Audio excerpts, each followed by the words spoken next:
ಯಾವುದೋ ಯೋಚನೆಯಲ್ಲಿ ಮನೆಯತ್ತ ಸಾಗುತ್ತಿದ್ದವಳು ಹತ್ತಿರದಲ್ಲೇ ಕೇಳಿ ಬಂದ ಬುಲೆಟ್ ಸದ್ದಿಗೆ ಅಲ್ಲೇ ನಿಂತಳು. ಆ ಸದ್ದು ಅವಳಿಗೆ 5 ವರ್ಷದ ಹಿಂದಿನ ಘಟನೆಯನ್ನು ನೆನಪಿಸಿತ್ತು. ಯಾಕೋ ಅಲ್ಲಿ ನಿಲ್ಲಬೇಕೆಂದು ಅನಿಸದೆ ಮುಂದೆ ಹೆಜ್ಜೆ ಹಾಕ ಹೋದವಳು ಯಾವುದೋ ಬೈಕಿಗೆ ತಾಗಿ ಇನ್ನೇನು ಬೀಳಬೇಕು, ಅಷ್ಟರಲ್ಲಿ ಬಲವಾದ ಕೈಯೊಂದು ಅವಳನ್ನು ಬೀಳದಂತೆ ತಡೆದು ನಿಲ್ಲಿಸಿತ್ತು. ಹೇಗಿದೆಯಾ ದೃಷ್ಟಿ? ಮೃದು ದನಿ ಕೇಳಿ ಅಚ್ಚರಿಯಿಂದ ನಿಮಿರಿತು ಅವಳ ಕಣ್ಗಳು. ನೀನಿ ನಿರ್ಮಲ್ ತಡೆದು ಹೊರಬಂದಿತ್ತು ಮಾತು. ಹೌದು ನಾನೇ. ನಿನ್ನ ಜೊತೆ ಮಾತಾಡೋಣ ಎಂದು ಬಂದರೆ ನೀನು ನಿಲ್ಲದೆ ಓಡುತ್ತಿರುವೆ. ಅವನು ಆಕ್ಷೇಪಿಸುವಂತೆ ನುಡಿದರೆ ಐ ಆಮ್ ಸಾರಿ ಎಂದಳು ಅವಳು. ಪರವಾಗಿಲ್ಲ ಬಾ.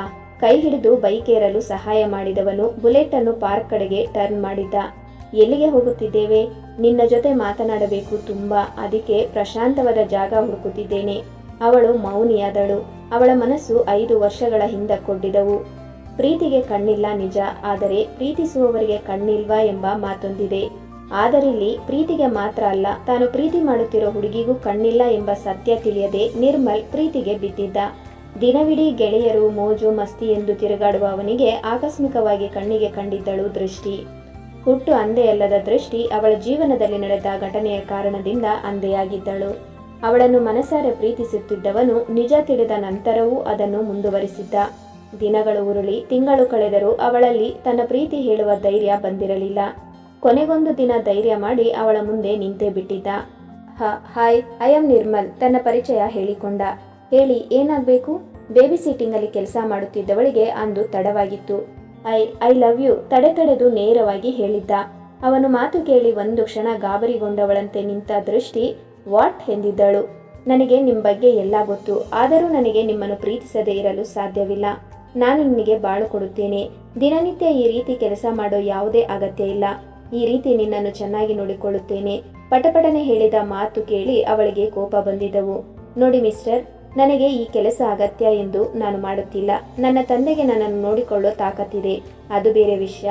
ನಾನು ಈ ಕೆಲಸ ನನ್ನ ಮನದ ತೃಪ್ತಿಗಾಗಿ ಮಾಡುತ್ತಿದ್ದೇನೆ. ಮಾತನಾಡುವಾಗ ಯೋಚಿಸಿ ಮಾತನಾಡಿ. ನನ್ನನ್ನು ಚೆನ್ನಾಗಿ ನೋಡಿಕೊಳ್ಳುವುದು ಆ ನಂತರದ ಮಾತಲ್ವಾ? ಮೊದಲು ನೀವು ನಿಮ್ಮನ್ನು ಚೆನ್ನಾಗಿ ನೋಡಿಕೊಳ್ಳಿ. ಎಷ್ಟು ದಿನ ಎಂದು ಹೆತ್ತವರ ದುಡಿಮೆಯಲ್ಲಿ ಬದುಕ್ತೀರಿ? ಮೊದಲು ನೀವು ನಿಮ್ಮ ಕಾಲ ಮೇಲೆ ನಿಂತು ಜೀವನದಲ್ಲಿ ಏನಾದರೂ ಸಾಧಿಸಿ, ಆಮೇಲೆ ಬನ್ನಿ ನನ್ನ ಮುಂದೆ. ಇರುವುದು ಒಂದು ಜೀವನ, ಯಾಕೆ ಅದನ್ನು ಈ ರೀತಿ ವೇಸ್ಟ್ ಮಾಡ್ಕೋತಿದ್ದೀರಿ? ಬಿಡಿ ಜಾಗ, ನನಗೆ ತಡವಾಗಿದೆ. ನಿಮ್ಮ ಜೊತೆ ಹರಟೆ ಹೊಡೆಯಲು ಸಮಯವಿಲ್ಲ. ಅವನ ಜೀವನದ ಬಗ್ಗೆ ಗೆಳತಿಯರಿಂದ ತಿಳಿದಿದ್ದ ದೃಷ್ಟಿ ಬೇಕೆಂದೇ ಆ ರೀತಿಯ ಮಾತುಗಳನ್ನಾಡಿದ್ದಳು. ಅವಳ ಮಾತುಗಳು ಚಾಟಿ ಏಟಿನಂತೆ ಅವನ ಮನದ ಮೇಲೆ ಬೀಸಿ ಹೋಗಿದ್ದವು. ಬೇಸರವೂ ಅಲ್ಲ, ಕೋಪವೂ ಅಲ್ಲ ಎಂಬಂತಹ ಹತಾಶೆಯ ಮುಖ ಹೊತ್ತು ಅಲ್ಲಿಂದ ವಾಪಸ್ಸಾಗಿದ್ದ ನಿರ್ಮಲ್. ದೃಷ್ಟಿ ಏನ್ ಯೋಚಿಸ್ತಿದೀಯಾ? ಬೈಕ್ ಪಾರ್ಕ್ ಮಾಡಿ ಅವಳನ್ನು ಕೂಗುತ್ತಿದ್ದ ನಿರ್ಮಲ್. ಎಂದವಳು ವಾಸ್ತವಕ್ಕೆ ಬಂದಿದ್ದಳು. ಏನು ಯೋಚಿಸ್ತಿದ್ದೆ? ಇಳಿ ಕೆಳಗೆ ಪಾರ್ಕ್ ಬಂತು. ಕೈ ಹಿಡಿದು ಇಳಿಯಲು ಸಹಾಯ ಮಾಡಿದ ನಿರ್ಮಲ್ ತಾನೂ ಇಳಿದಿದ್ದ. ನಿರ್ಮಲ್, ಯಾವಾಗ ಬಂದೆ ನೀನು ದಿಲ್ಲಿಯಿಂದ? ಮೆಲ್ಲಗೆ ಕೇಳಿದ್ದಳು. ನಿನ್ನೆಯಷ್ಟೇ ಬಂದೆ ಎಂದವನು. ಈ ಕಡೆ ಬಾ ಎನ್ನುತ್ತಾ ಅವಳ ಕೈ ಹಿಡಿದು ನಡೆಸಿದ್ದ. ಪಾರ್ಕ್ ಒಳಗೆ ಬಂದವನು ಯಾರಿಲ್ಲದ ಪ್ರಶಾಂತ ಜಾಗವೊಂದನ್ನು ನೋಡಿ ಅವಳಿಗೆ ಅಲ್ಲಿಗೆ ಕರೆತಂದು ಬೆಂಚ್ ಮೇಲೆ ಕೂರಿಸಿದ್ದ. ಹೇಗಿದೆಯಾ ದೃಷ್ಟಿ ಕೇಳಿದ.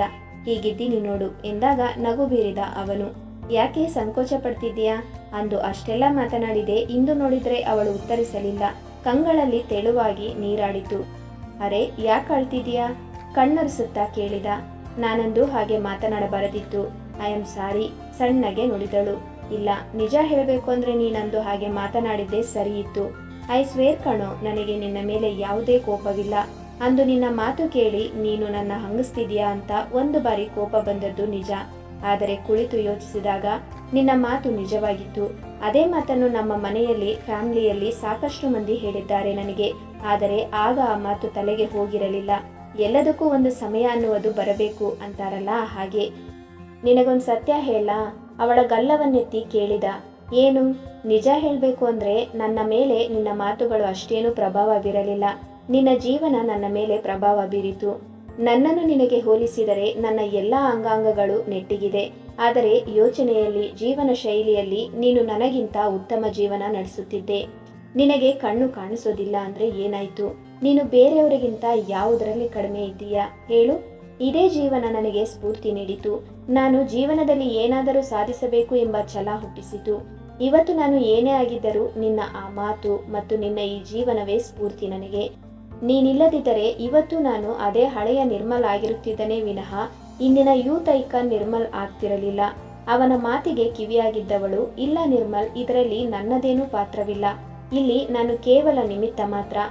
ನಾನಿಲ್ಲದಿದ್ದರೆ ಇನ್ಯಾರೋ ಇರುತ್ತಿದ್ದರು. ಆದರೆ ಇವತ್ತು ನೀನು ಆ ಸ್ಥಾನದಲ್ಲಿ ಇದೆಯಾ ಅಂದ್ರೆ ಅದು ನಿನ್ನ ಶ್ರಮಕ್ಕೆ ದೊರೆತ ಫಲ. ನೀನು ಸುಮ್ಮನೆ ನನ್ನ ಹೊಗಳುತ್ತಿರುವೆ ಅಷ್ಟೇ. ಕ್ರೆಡಿಟ್ ಬೇಕಿರಲಿಲ್ಲ ಅವಳಿಗೆ. ಸರಿ, ನಿನಗೆ ಕ್ರೆಡಿಟ್ ಬೇಡದಿದ್ದರೆ ನಾನು ಹೊಗಳೋದಿಲ್ಲ. ಆದರೆ ಈ ಬಾರಿ ನಮ್ಮ ಮದುವೆಯ ದಿನಾಂಕ ನೀನು ಮುಂದೂಡುವಂತಿಲ್ಲ. ನಿನ್ನ ಆಸೆಯಂತೆ ಈಗ ನೀನೇ ಸ್ವಂತ ಬೇಬಿ ಸಿಟ್ಟಿಂಗ್ ಕೇರ್ ನಡೆಸ್ತಿದೀಯಾ. ಇದೇ ದಿನಕ್ಕಾಗೆ ತಾನೇ ಕಾದಿದ್ದು. ಅಂದು ನೀನು ಹೇಳಿದಂತೆ ನಾನು ನನ್ನ ಜೀವನದಲ್ಲಿ ಒಂದು ಹಂತಕ್ಕೆ ಸಾಧಿಸಿ ನಿನ್ನ ಮುಂದೆ ನಿಂತಾಗ ನೀನು ನನ್ನಲ್ಲಿ ಕೇಳಿಕೊಂಡಿದ್ದೆ, ನಾನು ಸ್ವಂತದಾಗಿ ಒಂದು ಬೇಬಿ ಸಿಟ್ಟಿಂಗ್ ಕೇರ್ ಸಂಸ್ಥೆ ನಡೆಸಬೇಕು, ಅಲ್ಲಿಯವರೆಗೂ ನೀವು ಕಾಯುವಿರಿ ಎಂದಾದರೆ ನನಗೇನು ತೊಂದರೆ ಇಲ್ಲ ಎಂದು ನಿನಗೆ ಕೊಟ್ಟ ಮಾತಿನಂತೆ ಅಂದು ಹೋದವನು ಇಂದು ಮರಳಿ ಬಂದಿದ್ದೇನೆ. ಈಗ ನಿನ್ನ ಆಸೆಯೂ ಈಡೇರಿದೆ. ಈಗಲಾದರೂ ಒಪ್ಪಿಗೆ ಕೊಡು.